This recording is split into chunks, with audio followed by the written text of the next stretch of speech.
Hi students, welcome to Disha Hindi classes. आज हम स्वामी विवेकानंद जी के बारे में जानेंगे। इसके लेखक है वंशीधर विद्यालंकर जी। लेखक परिचय यह है कि पश्चिमोत्तर सीमा प्रांत डेरा गाजी खां जिले के में जमींदार श्री शेषनलाल जी के घर केटा में 22 जून को 1900 ई में वंशीधर विद्यालंकर का जन्म हुआ है और इनके पिताजी के मृत्यु के बाद उनका पालन पोषण उनकी माँ दौलती बाई ने किया है। वे अपनी माँ की वजह से गुण संपन्न व्यक्ति बन गए हैं। वंशीधर जी का जन्म एक ऐसे स्थान में हुआ था जो फूलों का भंडार माना जाता था। फूलों से कविता लिखने की प्रेरणा पाकर उन्होंने फूलों का बाजार, फूलों का दरबार, गुलाब की पंखुड़ियाँ आदि कविताएं लिखी है। इसके अतिरिक्त प्रकृति, प्रेम, जीवन दर्शन, बालोपयोगी, राष्ट्रीय भावना संबंधी कविताओं की भी रचनाएं की है। इसके अतिरिक्त उन्होंने निबंध, आलोचना, कहानियाँ, नाटक आदि विधाओं पर लेखनी चलाई। 22 फरवरी 1967 के दिन साहित्याकाश का एक नक्षत्र सदा के लिए बुझ गया, यानी उनकी मृत्यु हो गई।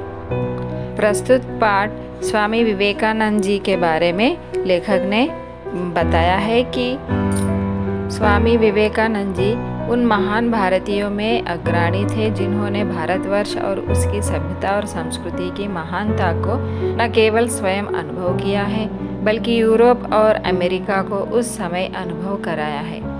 आखिर में उनका भारत कितना महान है, इस तरह उन्होंने कई देशों में अपने भारत के बारे में वर्णन किया है। स्वामी जी एक भारतीय सन्यासी के वेशभूषा में अमेरिका और यूरोप गए और उन्होंने वहाँ भारतीय सभ्यता और संस्कृति के संबंध में जो वर्णन दिए हैं उनसे वहाँ की शिक्षित जनता ने भारतवर्ष और उसकी संस्कृति के गौरव को अनुभव किया था।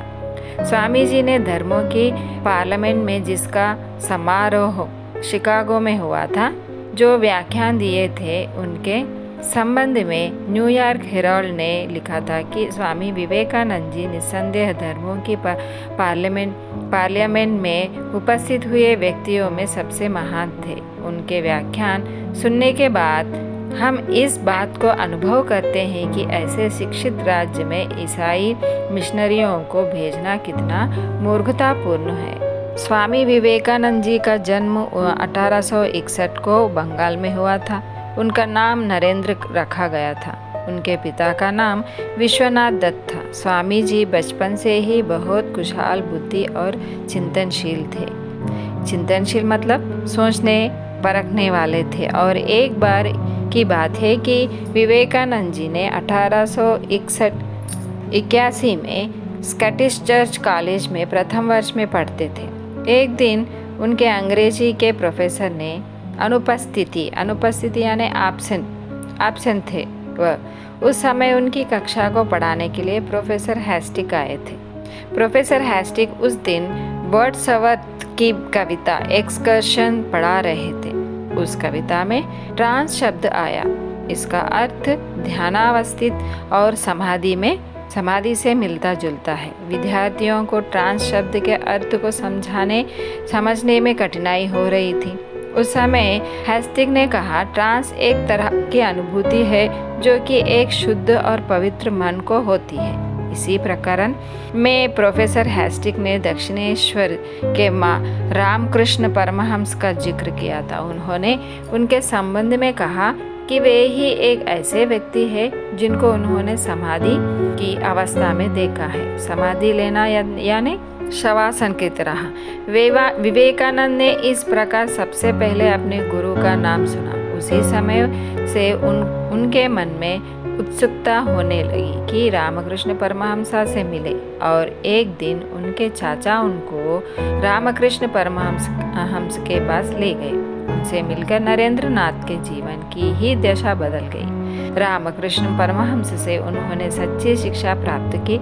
स्वामी जी घंटों उनके पास बैठे रहते थे और उनसे धर्म और वेदांत के संबंध में शिक्षा ग्रहण करते थे।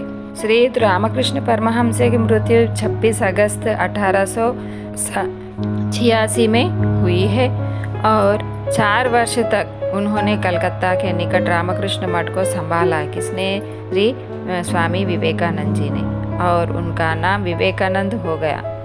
इस तरह अध्ययन और ध्यान के लिए हिमालय गए और वहां से तिब्बत गए। इस तरह से उन्होंने कई जगहों की यात्रा की, जिस तरह की समस्त भारत की यात्रा कर आए। इस प्रकार वे सारे भारतवर्ष की यात्रा 3 वर्ष तक करते रहे। उनसे जो लोग मिलते थे वे उनसे मिलकर आकृति, प्रतिभा, नाम और ज्ञान से बहुत प्रभावित होते थे। लोग उनसे अनेकों तरह का प्रश्न पूछते थे और वे उनके उत्तर आवश्यकता के अनुसार अंग्रेजी, संस्कृत, बंगाली या हिंदी में दिया करते थे।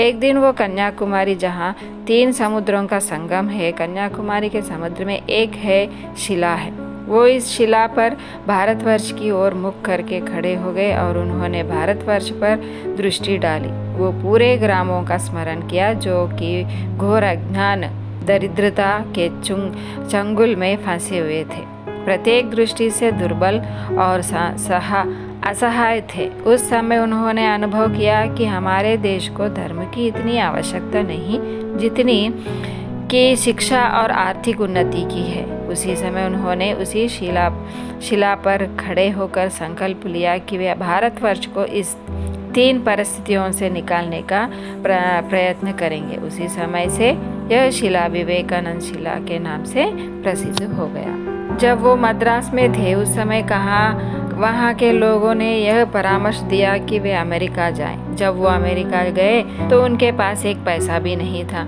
ऐसे समय में एक अमेरिका महिला ने उनकी सहायता की।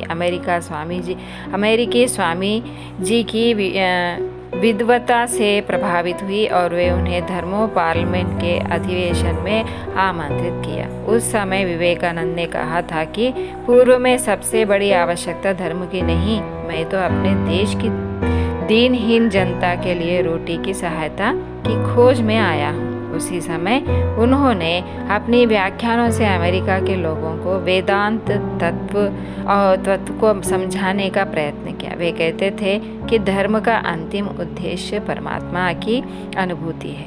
इस अनुभूति को प्राप्त हो जाने पर मनुष्य अपने और दूसरे मनुष्यों में किसी भी प्रकार का भेद नहीं कर सकते। उन्होंने धर्मों की अंधता, संकीर्णता और सामाजिक विषमता को दूर करने का प्रयत्न किया। उन्होंने अमेरिकी शिष्य को पत्र में लिखा, यह सत्य है कि मैं भारतवर्ष को प्रेम करता हूँ, परंतु प्रतिदिन मेरी दृष्टि स्पष्ट होती जा रही है। हमारे लिए भारतवर्ष, इंग्लैंड का क्या अर्थ है? हम सब परमात्मा के सेवक हैं। हमें गलती से मनुष्य कहा जाता है। उन्होंने अपने अन्य पत्र में लिखा था, आपको किसानों, श्रमकारों और धनिकों में वर्गवाद को उत्पन्न नहीं करना चाहिए। वे कहते थे, स्वतंत्रता विकास की पहली शर्त है। विवेकानंद भारतीयों में से एक से सब प्रकार की विषमताओं और भेदभावों को दूर करना चाहते थे। उन्होंने इसलिए रामकृष्ण मिशन मठों और आश्रमों की स्थापना की। त्याग और सेवा, ये 2 उनके मूल मंत्र थे। उन्होंने एक भारतीय महिला को एक पत्र में लिखा कि भारतवर्ष उसी समय जागृत होगा जबकि विशाल हृदय के हजारों पुरुष और स्त्रियां अपने जीवन के आराम को छोड़कर अपने देशवासियों के कल्याण के लिए अपनी समस्त शक्ति को लगा देंगे। स्विट्जरलैंड से उन्होंने अपने एक पत्र में लिखा था कि मृत्यु पर्यंत कार्य करते रहें, मैं तुम्हारे साथ हूँ और सब मैं इस संसार में नहीं रहूँगा तो भी मेरी आत्मा तुम्हारे साथ रहेगी। अगर मेरी मृत्यु हो जाए तब भी मेरी आत्मा आप सबके साथ रहेगी। इस तरह स्वामी विवेकानंद जी ने कहा था। और उन्होंने ऐसा कहा कि सैन फ्रांसिस्को में शांति आश्रम और वेदांत सोसाइटी की स्थापना की और उन्होंने बनारस में एक पाठशाला की स्थापना की। वे सेवा को सर्वोपरि समझते थे। स्वामी जी शिक्षा के संबंध में उनका विचार था कि हमारी शिक्षा एक सूचना मात्र नहीं होनी चाहिए, जैसे कि जिनसे हमारे जीवन का निर्माण हो सके और जो हमारी मानवता और चरित्र का निर्माण करे, मतलब हमारे कैरेक्टर का निर्माण करे, ऐसे हो। स्वामी जी ने इतनी अधिक शक्ति से कार्य किया कि वे बीमार हो गए और 40 वर्ष उम्र में ही वे भगवान के प्यारे हो गए हैं। सन 1902 में जुलाई के महीने में उनकी आत्मा ने देह त्याग कर दिया।